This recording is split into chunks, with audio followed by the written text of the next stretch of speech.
They called him the Sword of God, a warrior so feared his name alone sent tremors through enemy lines. Khalid Ibn Al-Walid, once a sworn enemy of Islam, would become its fiercest protector. He never lost a single battle, not one, and in an age of empires and chaos he carved a legacy that still echoes across deserts and centuries. Born in Mecca around 592 CE, Khalid came from the powerful Quraysh tribe, the same tribe that opposed the Prophet Muhammad in the early days of Islam. He was a master of the sword, a brilliant horseman, and a battlefield genius long before his conversion. It was Khalid who led the cavalry at the Battle of Uhud, where the Muslim forces suffered a crushing defeat. His tactics were ruthless and effective. He was at that time the most dangerous enemy Islam had ever faced. But then, something changed. Years later, after the Treaty of Hudaybiyah, Khalid began to observe the Prophet's character, the discipline of the Muslims, and the growing strength of Islam. He was a man of reason as well as war, and what he saw began to gnaw at him. The truth he had fought against became impossible to ignore. In the year 629 CE, Khalid ibn al-Walid made a decision that stunned Arabia. He embraced Islam. The Prophet didn't hesitate. He welcomed Khalid with open arms and a title that would become legend, the Sword of God. It didn't take long for Khalid to prove that title wasn't given lightly. His first major campaign as a Muslim commander came during the Battle of Mu'tah, where a small force of just 3,000 Muslims faced a Byzantine army estimated at over 100,000. The odds were impossible. Their commanders fell one after another, Zayd ibn Haritha, then Jafar ibn Abi Talib, then Abdullah ibn Rawaha. When chaos threatened to overwhelm the battlefield, Khalid stepped in. He reorganized the lines, executed a daring cavalry maneuver, and struck fear into the Byzantine heart. His tactics were so brilliant that the massive Byzantine force believed reinforcements had arrived. Instead of being annihilated, the Muslims withdrew in a disciplined retreat, saving thousands. For this, the Prophet praised Khalid and reaffirmed his title, the Sword of God will never be broken. But this was only the beginning. After the Prophet's passing, Arabia plunged into turmoil. Tribes that had pledged allegiance began to rebel. Abu Bakr, the first Caliph, faced a crisis that could destroy Islam before it spread. He turned to one man to hold the line, Khalid ibn al-Walid. During the Ridda Wars, the Wars of Apostasy, Khalid crushed rebellion after rebellion. His most famous campaign during this time was against Musaylimah, a self-declared prophet with a massive army. At the Battle of Yarmouk, the fighting was brutal. Blood soaked the fields. Thousands died. But Khalid led his troops through wave after wave of resistance. In the chaos, he personally struck down Musaylimah, ending the false prophet's reign and uniting Arabia once again under Islam. With Arabia secured, the next phase began, expansion. Khalid turned his sword north toward the most powerful empires on earth, the Byzantine Empire and the Sassanid Persians. What happened next was nothing short of astonishing. First, Khalid faced the Persians in Iraq. These weren't desert rebels, they were the elite soldiers of a mighty empire. But Khalid, outnumbered and deep in foreign territory, waged a lightning campaign that shocked even his allies. His maneuvers were fast, unpredictable, and devastating. In one of his most famous victories, the Battle of Walaja, he used a double envelopment strategy so advanced it mirrored tactics used by Hannibal at Cannae. The Persian army was crushed, surrounded, and annihilated. But Khalid didn't stop. He marched his men across the deadly Syrian desert in just 5 days, a feat thought impossible to reinforce Muslim forces fighting the Byzantines in Syria. His arrival turned the tide at the Battle of Ajnadain. Again the Byzantines fell. His crowning moment came at the Battle of Yarmouk. It was a showdown between the rising Muslim forces and the full might of the Byzantine Empire, led by Emperor Heraclius himself. Tens of thousands of heavily armed Byzantine soldiers faced a smaller, less equipped Muslim army. Yet under Khalid's command, the Muslims held firm. For 6 bloody days, the two sides clashed in one of the most decisive battles in world history. Khalid's leadership was ruthless and brilliant.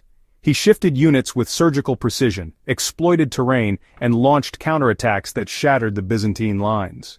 The final blow came in a massive cavalry sweep that drove the Byzantines into a ravine, crushing any chance of escape. When the dust settled, the Byzantine army was destroyed. Syria lay open. The empire's grip on the region was broken forever.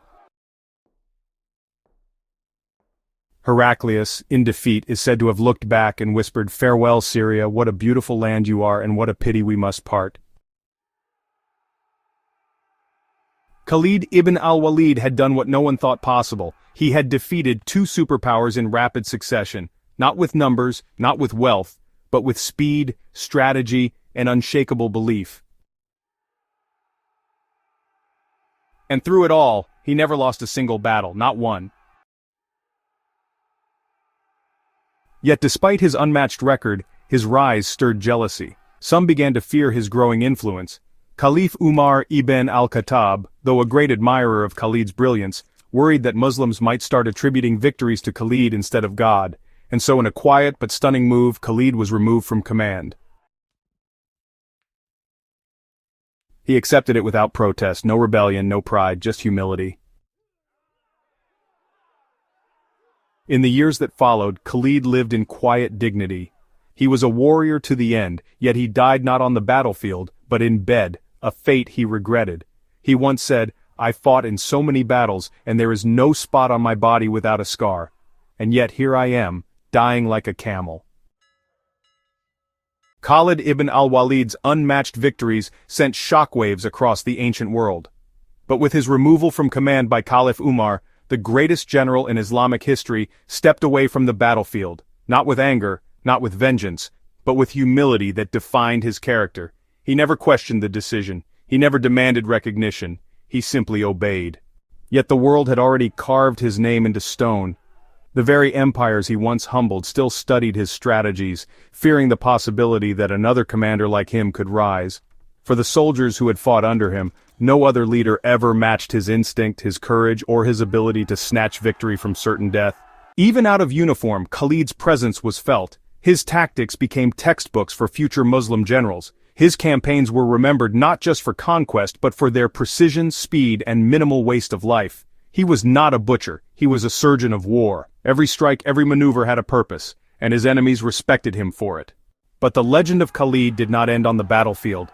One of the lesser-known moments of his life happened after his dismissal.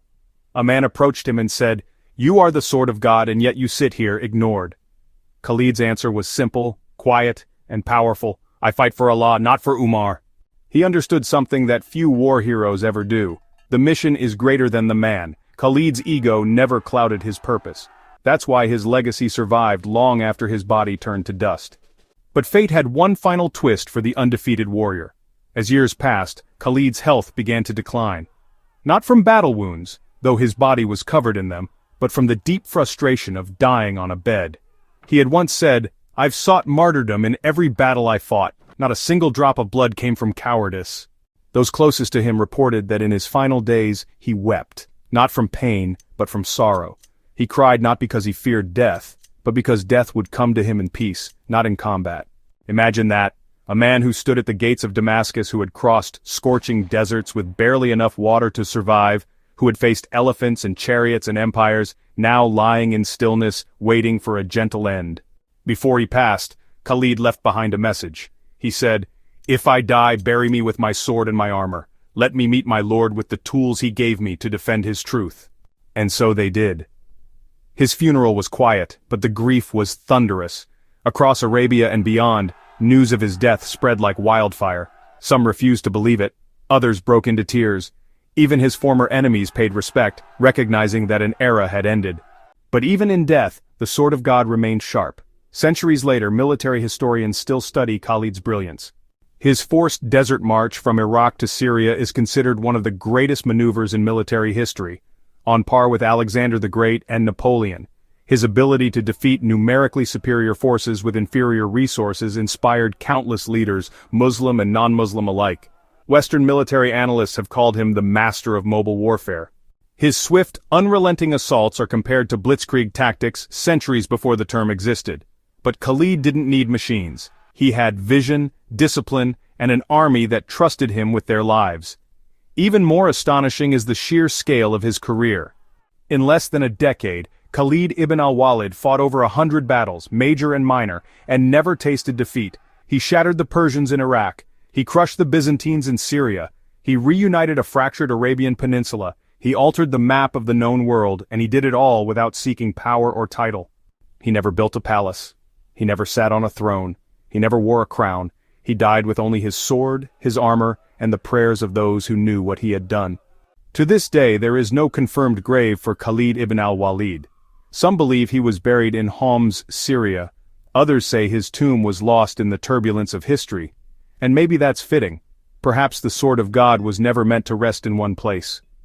Perhaps his legacy, like his armies, was always meant to move, to strike, and to inspire. But one thing is certain, the world before Khalid was ruled by empires. The world after Khalid was ruled by faith. His life was not just about battles, it was about transformation, of hearts, of nations, of history. He showed that belief, when paired with courage and discipline, could conquer more than just land. It could conquer time itself.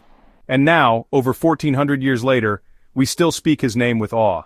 Khalid ibn al-Walid, the sword of God, the undefeated, the relentless, the man who toppled empires and changed the fate of civilizations without ever losing a single war.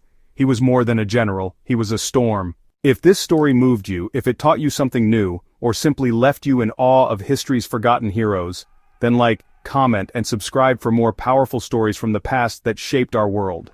Your support helps us bring you deeper into history's most epic and emotional true tales.